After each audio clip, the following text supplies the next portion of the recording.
दोस्तों, जब से बिहार में विधानसभा का इलेक्शन सामने आ रहा है, तब से खेसारी लाल यादव के फैंस का एक ही सवाल बार बार आ रहा है कि क्या खेसारी लाल यादव इस बार चुनाव लड़ेंगे या नहीं। हालांकि अखिलेश यादव के साथ जब से इनकी तस्वीर सोशल मीडिया पे वायरल हुई है, तब से इनके फैंस सोच रहे हैं कि खेसारी लाल यादव चुनाव लड़ेंगे। तो मैं आपको इस वीडियो में फुल जानकारी देने वाला हूं, आप लोग इस वीडियो में लास्ट तक बने रहिएगा। जी हाँ दोस्तों, आपको बता दें, खेसारी लाल यादव हो सकता है कि कुछ जल्द आप लोगों को चुनावी मैदान में देखने को मिले। हालांकि अभी ऐसा कुछ खेसारी लाल यादव के मुंह से सुनाई नहीं दिया है कि क्या वो चुनाव लड़ेंगे या नहीं। ऐसी कोई भी अपडेट आती है तो आपको जरूर बताएंगे, आपको बता दें। लेकिन खेसारी लाल यादव मुझे लगता है चुनाव जरूर लड़ेंगे, क्योंकि पावर स्टार पवन सिंह भी चुनावी के मैदान में एक बार खड़े हुए थे और चुनाव लड़े थे। तो खेसारी लाल यादव भी एक बार जरूर आप लोग को चुनावी मैदान में देखने को मिलेंगे।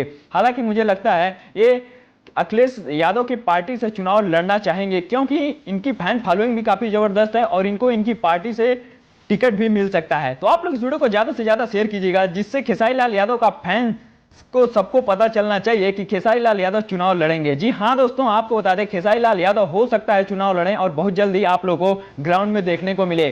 तो आपको बता दें, अगर आप लोग हमारे इस वीडियो पर नए होते, इस वीडियो को लाइक करके चैनल को सब्सक्राइब कर लीजिएगा, क्योंकि ऐसी और भी नई खबर सुनने के लिए हमारे चैनल पर हमेशा बना रहिएगा।